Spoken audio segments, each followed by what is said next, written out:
Okay, still in February. Book 28 is Blade of Secrets by Trisha Levenseller. And I actually got this as an ARC.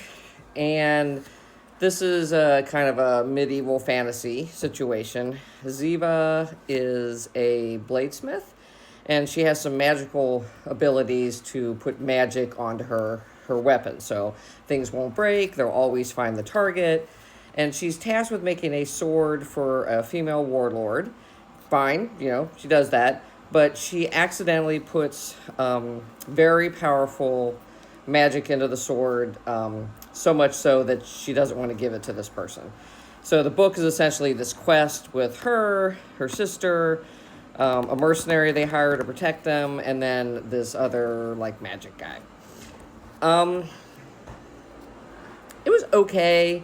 I mean, there is definitely a sequel. I'm not sure it was good enough for me to go into the next sequel. I probably won't read it.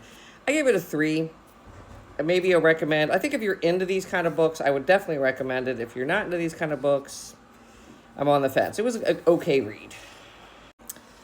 29 was an audiobook, so I'll put the name of it and the author, but it was Lilith by Nikki Marmer.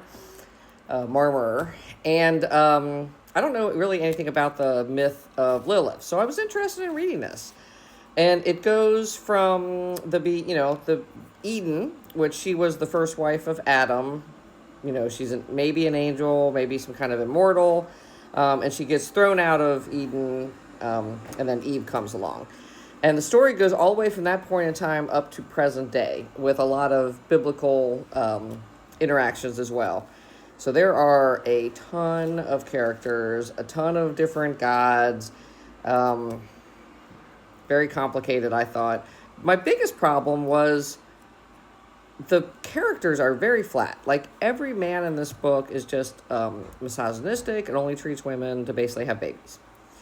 And every woman is, some of them want to be more powerful, but basically all of them are subservient to men and just have babies. So it was just too flat for me. I gave it a 1.5. I really didn't like it because I thought there was so much more you could have done with the character. It's not a recommend. All right, book 30 is The Witch's Heart by Genevieve Gornichek. And I'm sorry if I didn't do your last name right. So this is another mythology book. This was actually about a witch, and I'm going to mutilate her name. It's Agrabah, who ends up marrying Loki. So this is all about Norse mythology. Loki is the trickster god, and in the beginning he's kind of maybe a nice god, at least to her. I would say halfway through he is not so nice of a guy, and I had struggled with his character after that. Thor is also a terrible person. Odin, of course, is a terrible person. But it's mainly this witch's story. And she seems to be immortal as well. She's been killed a couple times and has come back to life. But her and Loki have some kids.